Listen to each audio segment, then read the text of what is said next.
Yesterday, a little piece of me died. We had to say goodbye to one of our beautiful furry boys. And the house feels emptier, and McVitie's will have witnessed a profit surge as my waistline picks up the slack. And if you've ever lost a pet, a person, or something precious, you know grief crashes in like an uninvited storm, all thunder and no warning. You may want to grab a tissue for this week's post, but there can never be light without darkness. So first up, if nobody's ever told you, it's completely okay to be a hot mess. It's absolutely okay to make yourself that fourth cup of tea just so you can dunk your 10th hobnob. And it's definitely okay to stay in your PJs until you need to head out the door. It's also categorically okay to dodge the condolence phone calls because you don't trust that words will come out of your mouth just yet. Losing a loved one, furry or not, is a roller coaster of tears, anger, and random giggles at old memories, which hit you at the oddest of moments. The love you have pushing through the pain at every opportunity to help you ground back in the joy that you shared, not the anguish of the empty hallway. And research from the 1960s from people such as Elizabeth Kubler-Ross describes stages like denial, anger, bargaining, depression, and acceptance. But as with all things in life, it's not a neat list. Some moments you're fighting back tears as you go to pick up the third bowl while dishing out their breakfast. And minutes later, a smile fills your face as you're reminded of their downright stubbornness over the little list of things. It's personal, messy, and sorry to say it, totally normal. Seeing his empty bed, the empty space on the sofa, and the lead left in the box after a walk, each reminder like a fist gripped tightly round my heart. I have to remind myself that the pain he was in is over. I have to remind myself we had a beautiful life with him for over 12 years. Even more impressive when the vets told us he would be crippled by arthritis and unable to walk by the time he was 6. We doubled his life, and only in the final few weeks was his body betraying his heart and mind. We did what was best for him, not selfish for us. And knowing this, and even knowing the science, such as understanding grief activates areas in the brain linked to physical pain, or the fact that sadness, which is often linked with grief, is the longest lasting of all emotions.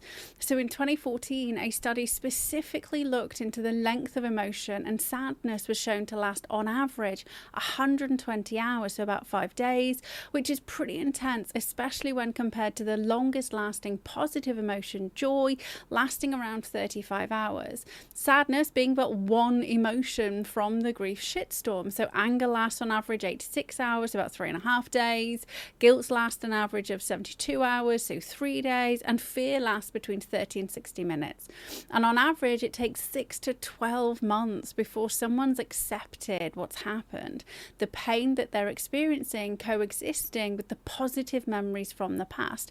Now, that's not to say that things like denial or anger can't cycle back around months and even years later, much like those naughty gremlins who turn into monsters when fed after midnight. All trauma will haunt you until your own dying days if you continually feed the negative emotions. Now, I know we only said goodbye to one of our dogs, but the emotions in the brain do not differentiate when love is involved. It's not just sadness, it's your mind, body, and soul holding on to love while attempting to function in the present moment, while at the same time desperately trying to figure out the new normal. The same is true of any loss of a job, a home, a family member. The only thing that helps is letting go of the pain. All negative emotions are just warning signals that you are in pain. They tell you this is something that you need to deal with in order to heal. We can choose whether we heal in an hour, a day, and even a year. Because of all the work that I've done, both on myself and with my clients, within hours, I was already taking a deep breath when the waves of hurt came crashing in and gently altering my perception towards the smiles, the hugs, and the comfort that he gave. Now, that doesn't mean the pain is not there, just that I choose to honour his memory and not let it linger too long. Recovering from loss is not about getting over it or forgetting them, but instead choosing to accept the truth and inviting the positive memories to ease the edges. Grief doesn't just vanish, but it does soften over time. Whether it's a pet, a person, or a dream, healing comes from honouring what was, step by messy step. And if you're ready to wade through the tears, here's some heart-mending, real deal advice with a Katie twist. Number 1, let the tears or giggles flow. Allow the emotions to calm. Releasing the energy trapped inside your body enables you to reclaim a sense of peace. With peace comes the calming of your nervous system, your amygdala and your prefrontal cortex. This reduces the barrage of negative thoughts and the desire to ruminate, all things which lead to intensify and extend the length of time you feel like you're drowning in that darkness. Number 2, talk or write it down. So share your feelings with a friend or a journal, but most importantly, ensure that if you are journaling out the painful emotions, you do not hold on to these. The key to the cathartic process is the full release, which only occurs when the written word is shredded, burnt, or buried. Storing it somewhere makes it a tempting read when feeling down, something that will only ever extend the pain. And this doesn't need to be done for hours on end. Simply give yourself 3 to 6 minutes to release whatever's in your head, then finish the session with tip number 3. And on to tip number 3. A photo album with a twist. So go through your phone, laptop, and all other places where you've stashed some photos. Print out at least 28. Get yourself a scrapbook and some of those cool photo corner things, and each day pick one photo and dedicate an entire page to the photo. On the same page, write down the positive things you remember from the day, the experience, or the one you've lost. You're not writing a novel, so no need to get worried about grammar. Just spend time focused on the joy they brought into your life, and you'll be amazed at how powerful this can be. And it's something that I recommend to every client I've ever worked with who has experienced loss. And step number 4, step outside. Whenever you feel completely weighed down by the intense pain that comes with it, taking a short walk can help lift your spirits.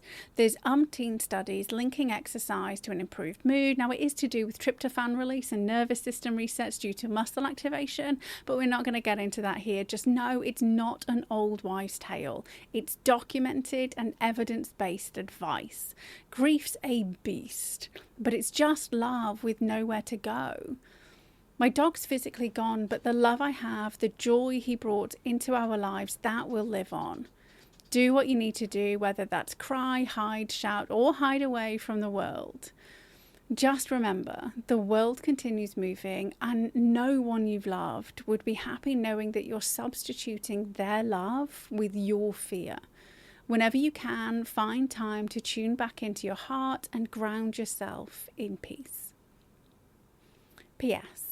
In times like this, it's really important to remember those who are still with us. Don't let your loss alienate those who still snore, snuggle, and smile. Sending you my prayers this week.